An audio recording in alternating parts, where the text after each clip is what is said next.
అందరికీ నమస్కారం అండి. Welcome to our channel. మనతో పాటు గెస్ట్గా ఉన్నారు senior journalist doctor Bharat Reddy గారు. సార్ నమస్తే అండి. నమస్తే సార్, పొదిలి పర్యటనలో భాగంగా జగన్మోహన్ రెడ్డి గారు చంద్రబాబు నాయుడు గారి పైన సీరియస్ అవుతున్నారు. ఎందుకు అంటే పొదిలి పర్యటన చేస్తుండగా అక్కడ కొంతమంది జనాలు ఉసిగొలిపి రాళ్లతో దాడి చేయించారు. ఇది ఎంతవరకు న్యాయమని ఆయన అంటున్నారు. దానికి మీరేమంటారు సార్?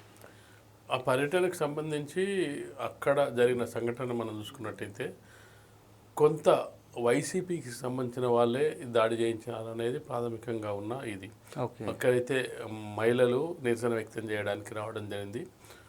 నిరసన ఎందుకు వ్యక్తం చేస్తున్నారంటే ఇటీవలి కాలంలో సాక్షిలో జరిగిన ఒక డిస్కషన్ సందర్భంగా మహిళలను అసభ్యకరంగా మాట్లాడడం, అమరావతి మహిళలకు సంబంధించి వేశ్యల రాజధాని అని చెప్పడం, సెక్స్ వర్కర్ల రాజధాని అని చెప్పడం, ఆంధ్రప్రదేశ్ అంతటా కూడా పెద్ద ఎత్తున నిరసనలు వ్యక్తం అవుతున్నాయి. దానికి సంబంధించి వైసీపీ పార్టీ కానీ జగన్మోహన్ రెడ్డి కానీ ఇక్కడ రియాక్ట్ కాలేదు, కనీసం క్షమాపణ చెప్పే ప్రయత్నం చేయలేదు, పైగా సమర్థించుకునే ప్రయత్నం చేస్తున్నాడు. ఎవరైతే ఆ డిస్కషన్ నిర్వహించారో వాళ్ళని జైలు నుంచి తీసుకొచ్చే ప్రయత్నం కూడా చేయడం ద్వారా మహిళలు ఒక్కసారిగా నిరసన వ్యక్తం చేస్తున్న కార్యక్రమంలో ప్లేకార్డులు ప్రదర్శించి నిరసన వ్యక్తం చేస్తూ జగన్మోహన్ రెడ్డికి కొంత నిరసన సెగ తగిలించే ప్రయత్నం చేశారు.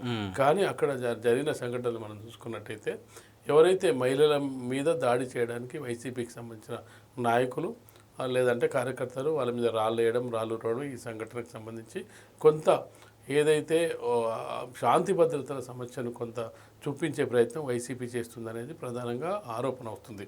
ఎందుకంటే రాష్ట్రంలో శాంతి భద్రతలు క్షీణిస్తే ప్రభుత్వానికి అపప్రద వస్తుంది. కూటమి ప్రభుత్వం ఫెయిల్ అయింది శాంతి భద్రతల విషయంలో అని గతంలో కూడా మనం చూస్తే జగన్మోహన్ రెడ్డి పర్యటన సందర్భంగా ఏదో విధంగా అల్లర్లో లేకపోతే ఏదో ఘర్షణ వాతావరణం ప్రీ ప్లాన్డ్గా చేస్తున్నారు. ఖచ్చితంగా ప్రీ ప్లాన్డ్గా. ఎందుకంటే ప్రభుత్వానికి మంచి పేరు రావాలన్నా చెడ్డ పేరు రావాలన్నా మొదటగా కాపాడాల్సింది శాంతి భద్రతలు. శాంతి భద్రతల విషయంలో గతంలో కూడా పవన్ కళ్యాణ్ కూడా చాలా సీరియస్ అయిన సంఘటన కూడా మనం చూసాం. శాంతి భద్రతలు ఒకవేళ మీరు చేయలేకపోతే డైరెక్ట్ హోమ్ మినిస్టర్ అనితనే హెచ్చరించడం జరిగింది. అవసరమైతే నేనే హోంమంత్రి బాధ్యతలు తీసుకోవాల్సి వస్తుంది. మీరు శాంతి భద్రతల విషయంలో చాలా కఠినంగా ఉండాలి, ఎవరు ఎలాంటి తప్పులు చేసినా అరెస్ట్ చేయాలి, వాళ్ళని లోపలేయాలని చెప్పి చాలా హెచ్చరికలు జారీ చేయడం జరిగింది. హోమ్ మినిస్టర్ని కూడా హెచ్చరించడం జరిగింది. దాంతోపాటు ఆయన ఒకవేళ ఇలాగే కొనసాగితే హోమ్ మినిస్టర్ బాధ్యతలు కూడా నేనే తీసుకుంటానని కూడా చెప్పడం జరిగింది. కాబట్టి శాంతి భద్రతలను అదుపులో లేనట్టయితే రాష్ట్రంలో ఎన్ని మంచి పనులు చేసినప్పటికీ శాంతి భద్రతలు అదుపులో లేకపోయినట్టయితే ఖచ్చితంగా ప్రభుత్వానికి ఒక మచ్చ ఉంటుంది, మాయన మచ్చగా ఉంటుంది, చెడ్డ పేరు వచ్చే అవకాశం ఉంటుంది. ఇప్పుడు వైసీపీకి సంబంధించిన బ్యాచ్ కూడా చాలా చోట్ల మనం చూసుకున్నట్టయితే ఏదో విధంగా కార్యకర్తలు కొంత ఘర్షణ వాతావరణం నెలకొని పోలీసులకు ఎదురు తిరిగి జగన్మోహన్ రెడ్డి చెప్పడం జరిగింది, మీరు ఎవరు పోలీసుల అధికారులు ఎక్కడున్నా వాళ్ళని నిలదీయండి, పోలీసులను కూడా టార్గెట్ చేయడం జరిగింది. పోలీసులను టార్గెట్ చేయడం ద్వారా పోలీసులు ఒకవేళ రివర్స్ అయ్యి లాఠీ చార్జీ లాంటివి చేసినట్టయితే అది కొంత వాళ్ళకు అడ్వాంటేజ్గా తీసుకొని ప్లస్ పాయింట్ అవుతుంది. అడ్వాంటేజ్ తీసుకొని మీ పోలీసుల దౌర్జన్యం చేస్తున్నారు మా కార్యకర్తల మీద అంటే ఇలాంటివన్నీ కూడా వాళ్ళు చెప్పుకోవడానికి అవకాశం ఉంటుంది. కాబట్టి వీటన్నిటిని దృష్టికి పెట్టుకొని ఏ విధంగానైనా కొంత ప్రభుత్వానికి కొంత ఇబ్బందులు కలిగించాలి, డిస్టర్బ్ చేయాలి వాళ్ళని. ఇప్పుడు అభివృద్ధి వీటి మీద వెళ్తున్న ప్రభుత్వానికి ఏదో విధంగా ఒక సెట్ బ్యాక్ ఉండేటట్టు ఉండాలి. అవి సంవత్సర కాలం జరిగిపోయింది, ఇప్పటివరకు ప్రభుత్వం మీద పెద్ద వ్యతిరేకత లేదు, ప్రభుత్వానికి అనుకూలంగానే ఉంది. ఒకవైపు మా మీదే కేసులు, ఒక్కొక్క కేసు మా పార్టీ నాయకుల మీద, మేము గతంలో చేసిన తప్పుల మీద మా పార్టీ నుంచే తప్పులు వస్తూ ఉన్నాయి. జనరల్గా ప్రభుత్వం ఏర్పడితే ప్రతిపక్షానికి అడ్వాంటేజ్ అయితే సంవత్సరం తర్వాత ప్రతిపక్షం పాలకపక్షం తప్పులు చేసిన లేకపోతే ఇచ్చిన హామీలు నెరవేర్చకపోయినట్టయితే అది ప్రతిపక్షానికి లాభం కావాలి. కానీ ఇప్పుడు చూస్తుంటే పాలకపక్షం ఏ విధంగా అయితే చెక్కు చెదరకుండా ఉందో ప్రతిపక్షానికి మరింత ఇబ్బందులు ఉన్నాయి.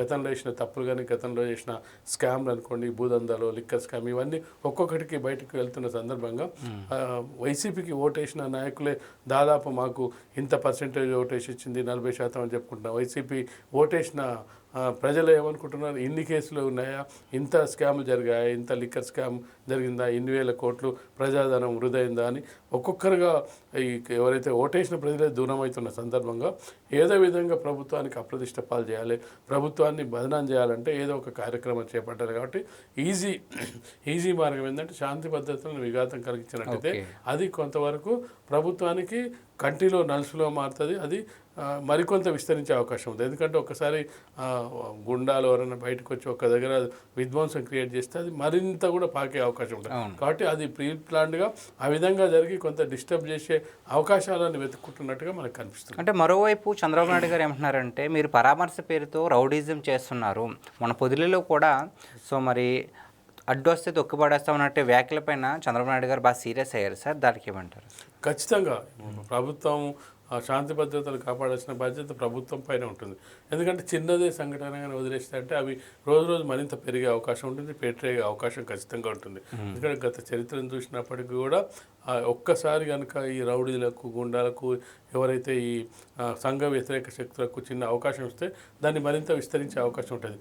అందుకే ముందుగానే హెచ్చరికలు ఏంటంటే శాంతి భద్రతలు law and order home minister దగ్గరకు ఉన్నప్పటికీ శాంతి భద్రతలు ఈ లా అండ్ ఆర్డర్కి సంబంధించి ముఖ్యమంత్రి చేతుల్లో కూడా ఉంటాయి వీటికి సంబంధించి. కాబట్టి ముఖ్యమంత్రి కూడా బాధ్యత వహించాల్సి ఉంటుంది.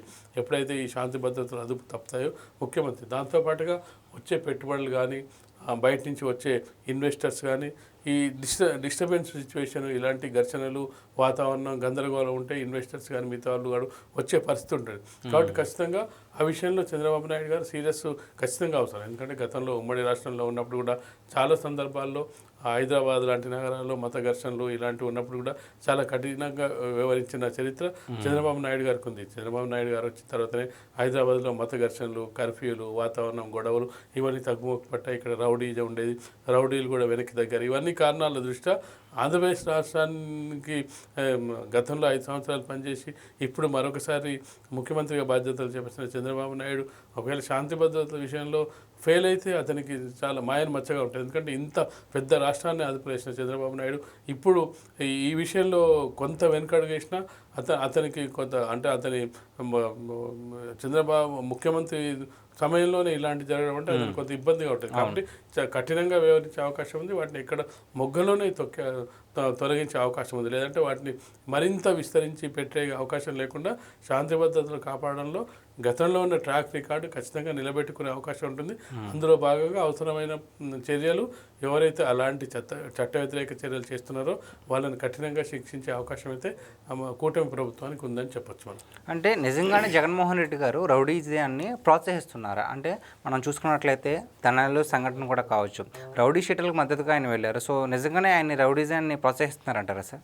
ఖచ్చితంగా తన వెంట ఉన్న వాళ్ళు ఎవరు అన్నప్పుడు ఎవరైతే ఇటీవలి కాలంలో మనం చూసుకున్నట్లయితే లిక్కర్ ఇప్పుడు కేసులో జైల్లోకి వెళ్తున్న వాళ్ళంతవరు లిక్కర్ బ్యాచ్కి సంబంధించి తనతో ఉన్న వాళ్ళు రౌడీ బ్యాచ్ అని ఇప్పుడు ఏదైతే మనం చెప్పుకుంటున్నారో వాళ్ళు వాళ్ళ నాయకుడు వస్తున్నారు అన్నప్పుడు వాళ్ళు మరింతగా వాళ్ళు పెట్టే అవకాశం ఉంటుంది. ఆ నాయకుని ముందు మేము ఏదో చేసినాం అని చూపించుకునే అవకాశం ఉంటుంది. దానికి సంబంధించి పరామర్శకు వెళ్తున్న సందర్భంలో ఎలాంటి వాళ్ళని వెళ్ళి కలుస్తున్నాడు అనేది కూడా మనం చూడాలి.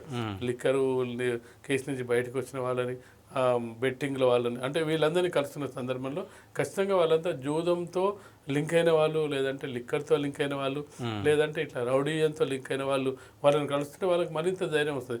మా నాయకుడు మమ్మల్ని వచ్చి అండగా నిలుస్తున్నప్పుడు మేము ఏం చేసినా నడుస్తుంది, మమ్మల్ని ఎవరు అడుగుతారు, మరో 4 గంటల తర్వాత మాదే అధికారం అని చెప్పి జగన్మోహన్ రెడ్డి చెప్తున్నారు కదా, ఇప్పుడు ఏమవుతుంది మాకు అనే ధోరణి కూడా తనను ఎవరైతే అభిమానిస్తారో వాళ్ళందరికీ ఉండే అవకాశం అయితే ఉంటుంది. Okay, thank you sir.